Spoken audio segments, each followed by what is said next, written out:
Merry Christmas sa inyong lahat. Advance. So, welcome sa channel. Samahan niyo ako sa ating event ngayon. I-vlog ko lang mabilis itong aming event setup ngayon. Subcon ito sa akin, ipinasa ng tropa. Pakita ko sa inyo.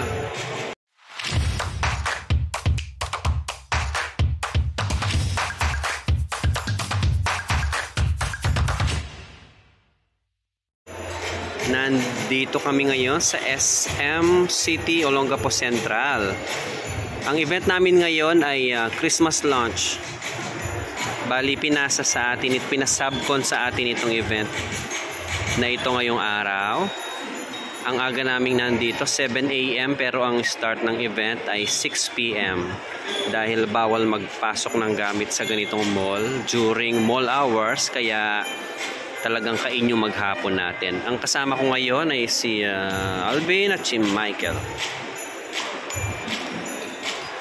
So, analog setup kami ngayon.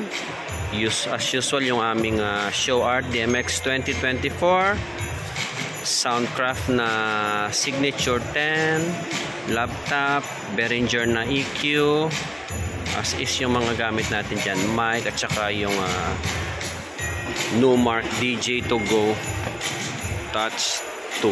Okay? Napakaraming ilaw na gamit namin dito. Punayin natin sa ilaw, mamaya ng sounds. So, 4 per side, tapos 2 per side na amber white. Meron tayong tela dyan. Oops, kanino kaya merienda yun? Lahat ng sobra namin nandun sa sulok. Ang mahirap lang dito yung power supply namin at kung saan kami tinurong kukuha ng power supply. Meron dun sa sahig, tapos tinipan namin, binigay lang itong tape sa akin, kaya pulay-pulay yan. Okay? Doon sa kabila, ganoon din. Sige Michael, ulitin mo yung jingle. Ito yung latest jingle, Christmas jingle ng SM Malls. 4 per side pa rin yan, at saka 2 amber white sa baba. May tela yung mga cable sa ilalim. Tapos meron tayong 4 na beam. Kung makikita nyo, 1, 2, 3, 4. Hiniram ko lang yan kay Jay. Sa akin yung 2. Tapos ang mga parled natin dito, marami. Umpisahan nating bilangin isa-isa. 1,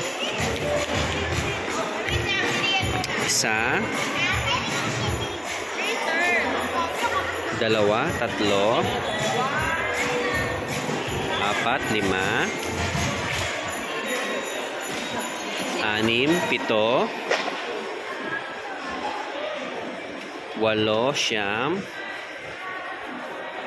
8, 10. Labing isa, 12, 13, 14, 15, 16, 17, 18,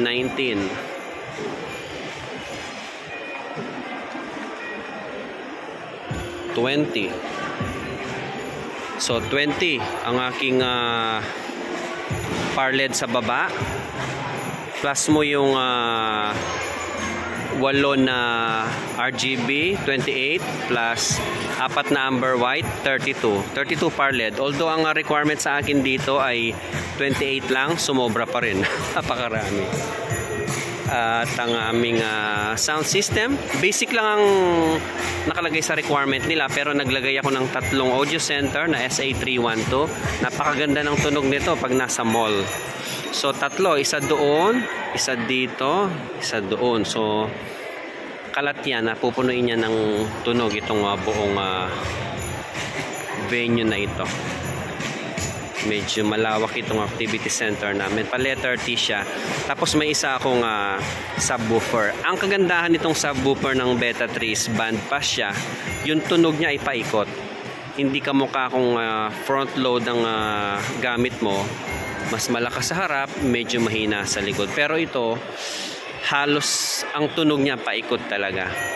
Kahit saan ko siya iharap, pag nandito ako sa gitna, halos pareho lang ang tunog niya. Based yun sa aking personal experience. Tapos meron silang mga ano bang tawag dito? Confetti blaster. Hindi sa akin ito. Pagbalik ko ngayon nandito na siya ulit kasi katapos naming mag-lunch. Pagbalik namin nandito na ito. Oxygen powered yan, hindi siya dekuryente.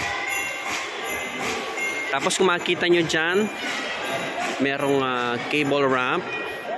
Kay SM ito, bagong-bago, brand new, nangangamoy. Kaya nilapitan ko kanina yung mga wires ko. Yan, dapat nakasiksik lang dyan.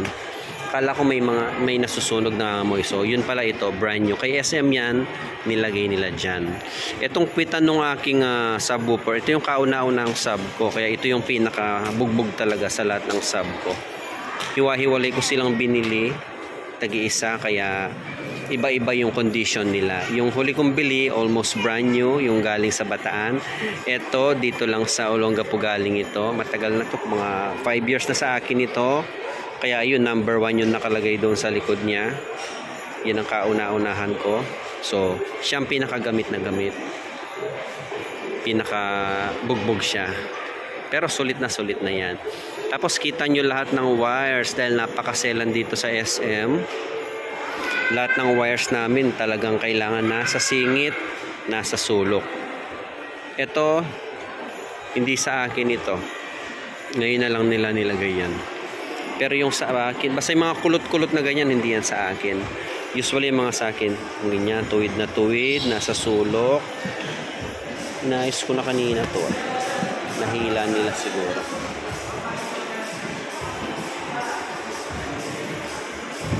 Eto may may bungi na. May mga nakahanda silang fire extinguisher. Ayan. Ito pa yung isang confetti blaster. Tapos dito kami kinuhanan ng power supply. So iwahiwalay, meron doon, meron dito, at saka doon sa tabi ng subwoofer. Alam nyo guys, itong advantage pag magandang klase yung mga speaker nyo, yung mga gamit nyo, hindi nyo kahihiyang ibalandra sa mall. Lalo na pagka malilinis silang tignan, maayos, walang gasgas, walang tama, walang kalawang, even yung mga stand. Tapos wala pa yung ganito kung original ko na scream, ang tawag dyan, tripod scream. May ganyan ako dati, kulay puti. Kaya lang pangit na yung kulay, papapalitan ko ng itim. Then lahat ng materials yun pa rin ang ipapagamit ko. Hindi ko pa lang naasikaso. Pero ito, mga basic na Gina cloth lang yan. Konting effort lang, malaki ang improvement sa ikagaganda ng setup. Kita nyo naman, napakalinis tignan. Okay, so gusto ko maging trademark yung ganyan. Nakala mo wireless yung setup kasi wala kang makikitang kable na nakalaylay dyan. Malinis, magandang tignan. Tapos itong TV, nakalinya na to sa mixer. So ayan. Ang kwan ko lang dito kanina, ang hirap maglatag ng ilaw dahil lahat yan, karamihan may mga ilaw na. Magiging redundant na lang kasi kung may ilaw na iilawan ko pa, magsasapawan lang yung liwanag. So sabi nung nag-book sa akin nito, sige ilagay mo lang yung ilaw mo, importante. Ilatag natin yung requirement nila sa atin. So 28 naging 32 na parlet. So sobra pa tayo. Tapos yung apat na beam 260 natin, ito 290 pala ito, Lumilights kay Jay. Usapan namin sana ganito, kaya lang ang tagal nung supply.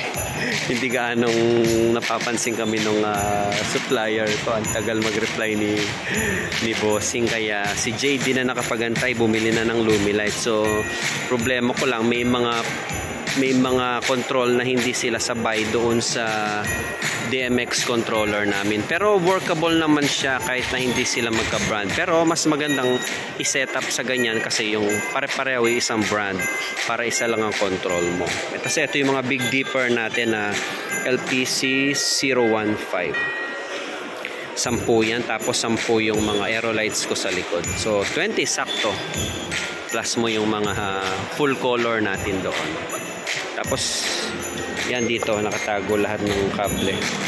Noong una, dito namin pinagapang yung mga link cable.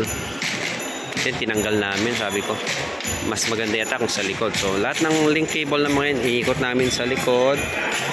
Papunta dito. Medyo nga lang, magastos nga lang sa kable, pero mas malinis tignan.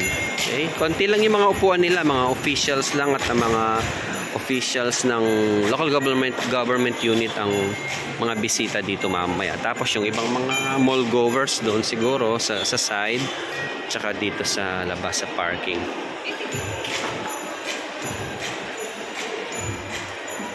So, ayan siya. Actually, 2 days ago lang ibinok sa akin ito. Saturday ngayon.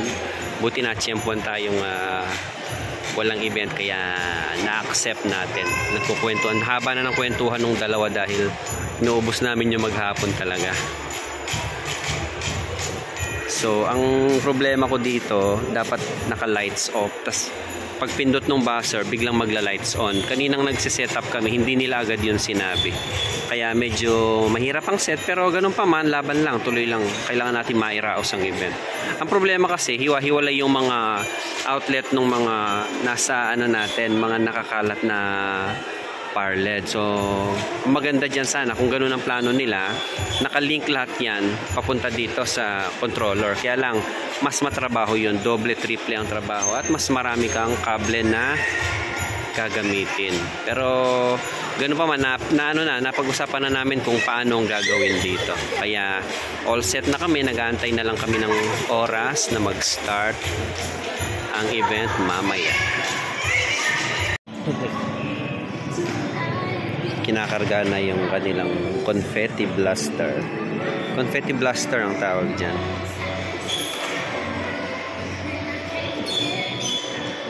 May mga nabibili pa lang ganyan na block ng mga confetti.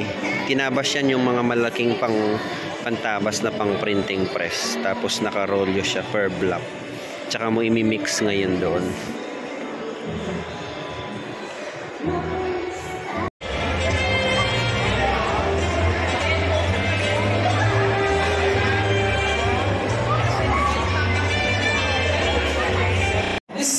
Is all about giving love, hope, and sharing. So, let's all celebrate a happiest Christmas. 100 days of Christmas surprises, and we began surprise-filled shopping, dining, and entertaining experiences for all of you. But to Spirit ng Christmas natin, gusto lang natin masaya lahat. Gusto natin lagi na nakasmile yung kids natin. So, congratulations SM on your presentation, and sa lahat po, ayan na, Pasko na.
Ligpitan na guys, tapos na ang event.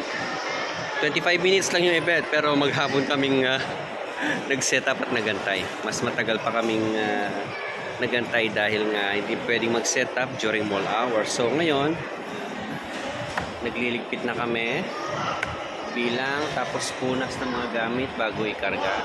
Para sa susunod na event, malinis yung mga gamit natin. Salamat sa pagsama nyo sa aming event ngayong araw. Advance Merry Christmas sa inyong lahat.